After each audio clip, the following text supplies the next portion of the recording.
Bab 700. Pemberitahuan kritis. Jerry hanya sedikit terkejut saja.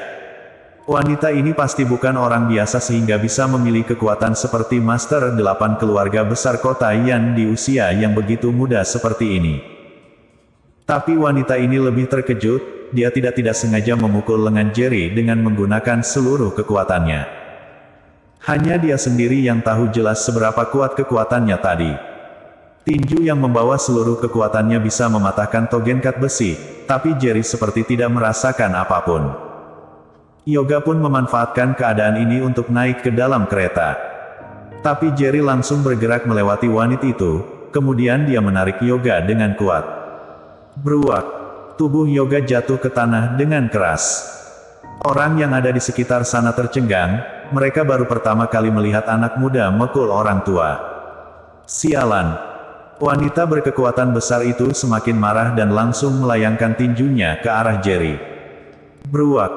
Wanita berkekuatan besar itu langsung menuju dada Jerry, tapi tubuh Jerry tidak bergerak sama sekali. Jerry bukannya tidak bisa menghindar, tapi tidak ada gunanya dia menghindar. Bagi orang biasa kekuatan wanita ini sangatlah kuat, tapi bagi Jerry kekuatannya tidak ada apa-apa. Srek. Ketika wanita berkekuatan besar itu masih ingin menyerang Jerry, Jerry tiba-tiba merobek topeng yang ada di wajah Yoga, kemudian muncul wajah asli dari Yoga. Semua orang tercengang saat melihat adegan ini. Wanita berkekuatan besar ini menghentikan gerakannya untuk menyerang Jerry, kemudian dia berbicara pada Yoga dengan wajah yang tercengang, ternyata kamu bukan orang tua. Jerry, kamu cari mati. Wajah Yoga sudah terekspos dan langsung diinjak oleh Jerry, baginya ini adalah sebuah penghinaan yang besar dalam hidupnya. Dia sudah hidup selama 50 tahun lebih dan ini pertama kalinya dia diinjak oleh orang. Dia adalah penjahat yang kami cari dan ini kartu identitas aku. Jerry langsung mengeluarkan kartu identitasnya dan ditunjukkan kepada orang-orang yang tercengang di sana. Kemudian berkata, dia adalah penjahat yang sangat kejam, jadi lebih baik kalian segera masuk ke dalam kereta demi keselamatan kalian semua. Para penumpang yang ada di sekitar sana langsung masuk ke dalam kereta saat mendengar penjelasan Jerry kalau Yoga adalah seorang buronan. Jerry tidak menyangka kartu identitas patroli yang dia beli di sebuah kios akan berguna.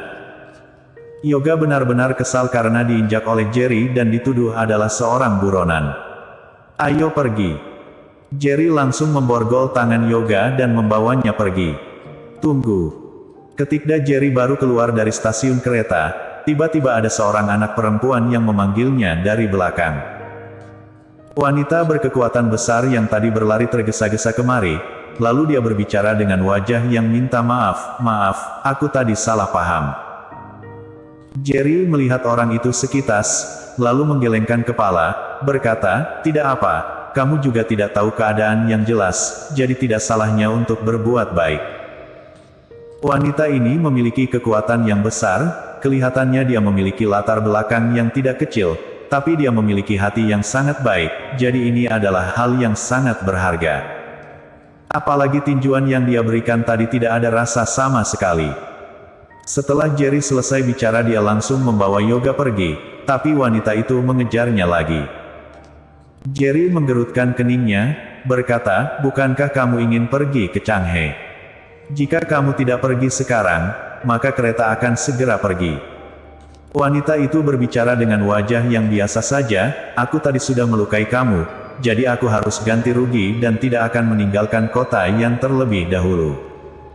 Aku sudah bilang tidak akan menyalahkan kamu, jadi kamu tidak perlu ganti rugi dan pergilah dari sini. Jerry tidak ingin membawa anak perempuan ini. Tapi anak perempuan itu menggelengkan kepala dan berbicara dengan serius, tidak bisa. Aku sudah memukul kamu, jadi aku harus ganti rugi. Oh ya, nama aku Gisela, nama kamu siapa? Gisela mengikuti Jerry dan bertanya dengan bingung. Kamu benar-benar ingin ganti rugi padaku? Tanya Jerry. Tentu saja.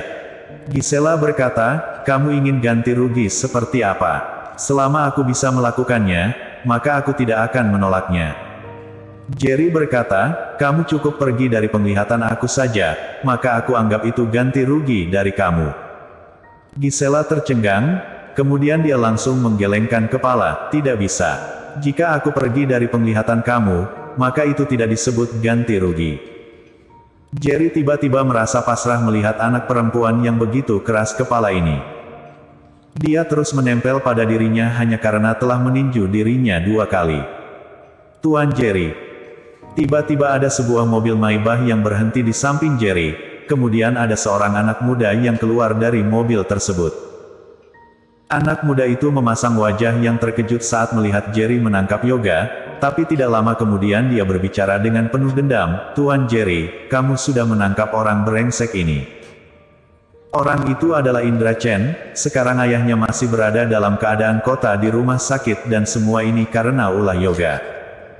Meskipun dia tahu identitas Yoga, tapi Indra tetap tidak takut padanya dan ingin membunuhnya. "Nanti baru kita bicarakan lagi," kata Jerry. Gisela baru saja ingin mengikuti Jerry masuk ke dalam mobil, tapi Jerry menghalanginya. "Aku sudah bilang padamu untuk pergi dari penglihatan aku, apakah kamu tidak mengerti dengan bahasa manusia?" Jerry akhirnya marah. Gisela memasang wajah yang tersiksa, lalu dia berbicara pada Jerry dengan wajah yang menyedihkan sambil berdiri di samping mobil, "Aku akan pergi dari sini, tapi setidaknya kamu harus beritahu aku siapa nama kamu." Jerry Yang. Jerry berbicara dengan datar, kemudian dia menutup pintu mobil dan pergi dari sana. Gisela melihat kepergian mobil itu sambil berbicara dengan tegas, "Aku akan menemukanmu." Indra mengantar Jerry ke depan rumah sakit kota Yan. "Aku sudah mematahkan tangan dan kakinya, kamu bawa dia ke rumah kamu dulu, nanti aku akan mencari kamu." Jerry turun dari mobil dan memberi perintah pada Indra. "Baik Tuan Jerry." Indra menganggukkan kepala, kemudian mobil itu pergi dari sana. Saat Jerry sampai ruang rawat darurat, pintu ruangan itu masih dalam keadaan tertutup. "Suamiku." Air mata Leslie langsung menetes saat melihat Jerry datang ke sana, kemudian dia pun langsung masuk ke dalam pelukan Jerry dan berkata, "Dia sudah di dalam sana selama 2 jam dan masih belum keluar juga." Jerry tentu saja mengerti siapa yang dimaksud oleh Leslie. Kalista sebagai pemimpin keluarga Ye juga diserang oleh orang hingga keadaannya kritis. "Kamu tenang saja, selama ada Kak Irene maka dia pasti akan baik-baik saja." Jerry berbicara dengan wajah yang tegas. Leslie sudah dirawat dan dimanfaatkan oleh Yuri selama 20 tahun, dia sudah susah payah menemukan ibu kandungnya sendiri, tapi dia masih tidak bersedia mengakuinya. Sekarang Kalista berada dalam keadaan kritis dan mungkin saja tidak akan bisa bertahan, hal ini membuat Leslie merasa sangat menyesal. "Tunggu dia sadarkan diri, kita akan mengakuinya." Jerry berbicara dengan lembut padanya.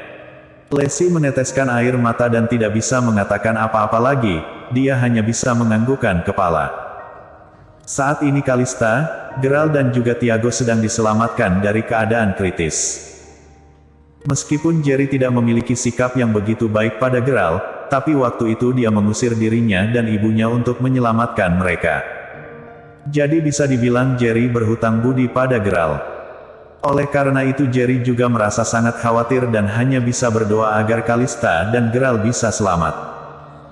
Saat ini pintu ruang rawat darurat tiba-tiba terbuka, lalu seorang suster berlari keluar dan berteriak, "Siapa keluarga Kalista Ye?" "Aku anak perempuannya." Leslie langsung maju ke depan. "Keadaan pasien saat ini sangat berbahaya, ini adalah surat pemberitahuan dari dokter." Suster memberikan surat pemberitahuan kepada Leslie. Bersambung.